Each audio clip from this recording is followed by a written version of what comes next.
ابو ہریرہ رضی اللہ عنہ سے روایت ہے، فرماتے ہیں رسول اللہ صلی اللہ علیہ وسلم نے فرمایا اذا سمع النداء احدکم، جب تم میں سے کوئی اذان کی آواز سنے، والاناء فی یدہ، اور برتن اس کے ہاتھ میں ہو، یعنی کھانے کا برتن ہو یا پینے کا برتن ہو، اور وہ پانی پی رہا تھا یا کھانا کھا رہا تھا کہ اتنے میں اذان شروع ہو گئی، تو پھر کیا کرے؟ فرمایا فلا یضعہ، برتن کو نہ رکھے، حتی یقضی حاجتہ منہ،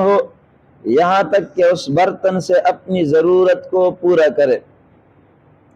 اس روایت سے یہ بات بظاہر معلوم ہوتی ہے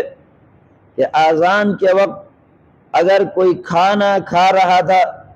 یا اذان کے وقت اگر کوئی پانی پی رہا تھا اور اتنے میں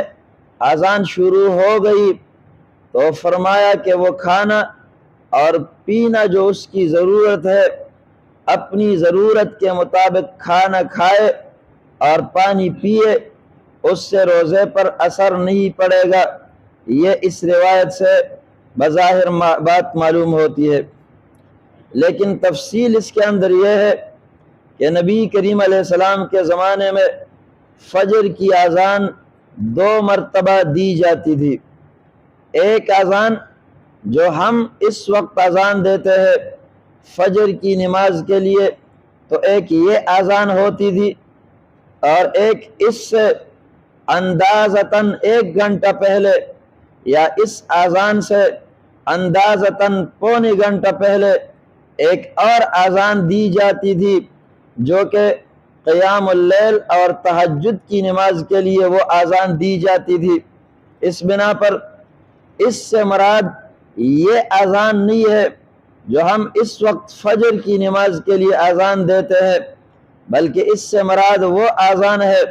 جو اذان کے تہجد کی نماز کے لیے دی جاتی تھی، اور حرمین میں اب بھی اسی معمول کے مطابق اذان دی جاتی ہے۔ فجر کی اذان سے پہلے گھنٹہ یا پونے گھنٹہ پہلے ایک اذان دی جاتی ہے تہجد کی نماز کے لیے۔ اس لیے نبی کریم علیہ السلام نے دوسری روایت میں اس کی تفصیل بیان فرمائی ہے، اور فرمایا لا یغرنکم اذان و بلال، حضرت بلال رضی اللہ عنہ کی اذان سے تمہیں دھوکہ نہ ہو جائے کہ فجر کا وقت داخل ہو گیا۔ فرماتے ہیں اور اسی طرح وہ فجر اور وہ آسمان کے کناروں میں سفیدی جو کہ لمبائی میں سفیدی نظر آتی ہے، فرمایا اس سے تمہیں دھوکہ نہ ہو جائے جب تک کہ آسمان کے کناروں میں پیدا ہونے والی روشنی پھیل نہ جائے۔ 2 طرح کا فجر ہے، ایک تو فجر صادق کہتے ہیں اور دوسرے کو فجر کاذب کہتے ہیں، یعنی سچا فجر اور جھوٹا فجر۔ تو فجر کاذب یہ ہے کہ آسمان کے کناروں پر روشنی تھوڑی دیر کے لیے نظر آتی ہے اور اس کے بعد پھر اس کے اوپر تاریکی چھا جاتی ہے، اس کو فجر کاذب کہتے ہیں۔ اور دوسرا ہے فجر صادق کہ روشنی شروع ہو جاتی ہے اور اس کے بعد پھر وہ پھیلنے لگ جاتی ہے، تو اس کو فجر صادق کہتے ہیں۔ تو نبی کریم علیہ السلام نے فرمایا ایک تو حضرت بلال رضی اللہ عنہ کی اذان سے تمہیں دھوکہ نہ ہو جائے کہ فجر طلوع ہو گیا ہے،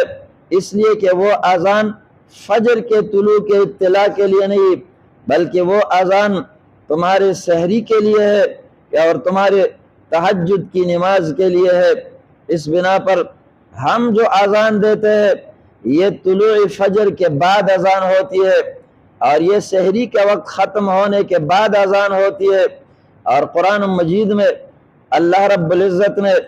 کھانے اور پینے کے بند ہونے کے لیے اذان کی شرط نہیں لگائی، بلکہ فجر کے طلوع ہونے کی شرط لگائی ہے، اور فرمایا کلو واشربو، تم رمضان کے مہینے میں سحری کا کھانا بھی کھایا کرو، واشربو، اور پانی بھی پیا کرو، حتی یتبین، لکم الخیط الابیض، یہاں تک کہ تمہیں سفید دھاگا نظر آئے، من الخیط الاسود، سیاہ دھاگے سے، اور سفید دھاگے سے مراد من الفجر، فجر کا طلوع ہونا ہے، کہ تمہیں دن کی روشنی نظر آنے لگے، رات کی تاریکی جانے لگے اور ختم ہونے لگے۔ اس لیے اذان کے ساتھ سحری کے بند ہونے کا تعلق نہیں ہے، بلکہ وقت کے داخل ہونے کے ساتھ ہے، فجر کے وقت داخل ہونے کے ساتھ۔ ہم جو اذان دیتے ہیں یہ اذان تب ہوتی ہے جبکہ فجر کا وقت داخل ہو جائے، اور اس سے تقریباً 1-2 منٹ پہلے سحری کا وقت ختم ہو چکا ہوتا ہے۔ اس بنا پر ہمارے یہاں جو معمول کی اذان ہے، اگر اس اذان کے وقت کسی نے کچھ کھایا تو اس کا روزہ نہیں ہوگا، اگر کسی نے اس اذان کے دوران پانی پیا اس کا روزہ نہیں ہوگا۔ اس بنا پر احتیاط کی بنا پر اور لوگوں کے روزوں کو بچانے کے لیے یہ جو معمول ہے ہمارا، کہ تقریباً اذان سے 5 منٹ پہلے